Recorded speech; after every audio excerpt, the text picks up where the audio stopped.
Maker जो हैं उस भूमिका में उद्धव वापस आ जाएं, अपना पद वो त्याग दें, क्या इसके बाद शिंदे मान जाएंगे?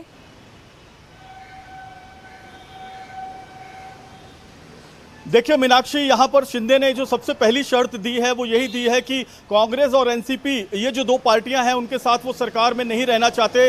वो पीडब्ल्यूडी मिनिस्टर हैं, लेकिन बार बार जो उनका यही कहना है कि दखल कांग्रेस और एनसीपी के नेताओं का ज्यादा है। मैं आपको बताऊं कि कांग्रेस में अशोक चौहान, बाला साहेब थोरात, ये ऐसे नेता हैं जो जिनके पास सालों का अनुभव है मंत्री रहने का। एनसीपी में जितेंद्र आव्हाड और जो छगन भुजबल और दूसरे नेता है जयंत पाटिल, इनके पास सालों का अनुभव है दिलीप वलसे पाटिल के पास मंत्री रहने का। तो इनका प्रभाव ज्यादा है, इनका काम करने का तरीका अलग है और शिवसेना जो है उसमें उनको एडजस्ट नहीं कर पा रही है। दूसरी सबसे बड़ी बात, 10 महानगर पालिकाओं के चुनाव है, नगर पालिकाओं के चुनाव है, जिला परिषद जिला पंचायतों के चुनाव है आने वाले 4 महीने में। तो 10 महानगर पालिका में ठाणे और मुंबई की महानगर पालिका है, वसई विरार की महानगर पालिका है, नागपुर पुणे की महानगर पालिका है। और यहां पर एनसीपी और कांग्रेस जो धर्मनिरपेक्ष पार्टी है, जिसके पास एक विशेष संप्रदाय का जो ज्यादा प्रभाव रहता है, वो जो है शिवसेना टैग अपने साथ लेकर चुनाव में नहीं उतरना चाहती। शिवसेना जो है औरंगाबाद का नाम संभाजीनगर करना चाहती है, लेकिन कांग्रेस उसका विरोध करती है। तो ऐसे में शिवसेना अपने किसी भी एजेंडे को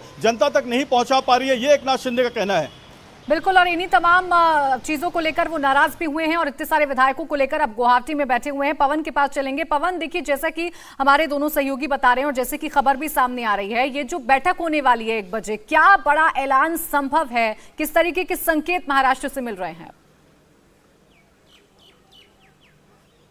जी बिल्कुल, शाम 5 बजे जो बैठक होने वाली है, जिसमें सभी शिवसेना के सांसदों और विधायकों को बुलाया गया है, ये कहा जा सकता है कि एक ऐलान वाली बैठक हो सकती है, क्योंकि संजय राउत के ट्वीट से इस तरह के संकेत मिले हैं। संजय राउत के ट्वीट में स्पष्ट कहा जा रहा है कि महाराष्ट्र में जो राजनीतिक संकट है, उसके बाद स्थिति विधानसभा भंग करने की ओर बढ़ रही है।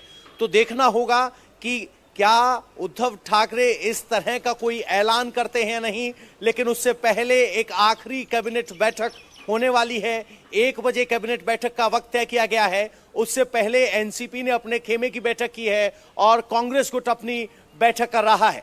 लेकिन सब बात यह है कि इतना सब कुछ होने के बावजूद मुंबई की सड़कों पर शिव सैनिक नजर नहीं आए हैं, क्योंकि इस तरह से जब भी कभी शिवसेना में बात या बगावत या विरोध होता था, तो जो नेता विरोध करता था उसके घर के सामने बवाल करना या प्रदर्शन करना शिवसेना की कार्यशैली का हिस्सा रहा है। लेकिन आज मुंबई में ऐसा कुछ नहीं दिखाई दिया है। कल जब ये खबर आई थी, तब जरूर शिवसेना भवन के सामने 101 के करीब कार्यकर्ता जुटे थे, नारेबाजी की थी, लेकिन अब फिलहाल सन्नाटा है। चूंकि संजय राउत के भी सुर बदले हैं, इसीलिए अब जमीन पर वो ट्रैक्शन नहीं मिल रहा है और कहीं ना कहीं आम शिव सैनिक को भी लग रहा है कि शिवसेना हिंदुत्व के रास्ते से भटकी है। और जो एकनाथ शिंदे बात कर रहे हैं, जो उनकी दलील है, तर्क है, उसके ऊपर अब शिव सैनिक कितने विधायक वहां पहुंच चुके हैं, आंकड़ों के दावे किए जा रहे हैं, 2 और टूटे हैं। तो देखना होगा कि आज शाम तक ये स्थिति जरूर स्पष्ट हो जाएगी। बिल्कुल देवेंद्र, अब एक बार फिर उसी मूल विषय पर आते हैं कि यदि विधानसभा भंग हो जाती है, सरकार गिर जाती है, ऐसी परिस्थिति में फिर सरकार का स्वरूप क्या होगा, इसे लेकर भी तो मंत्रणाएं चल रही है। आज अगर बीजेपी के विधायकों की बैठक बुलाई गई है तो इसका भी निचोड़ यही होगा।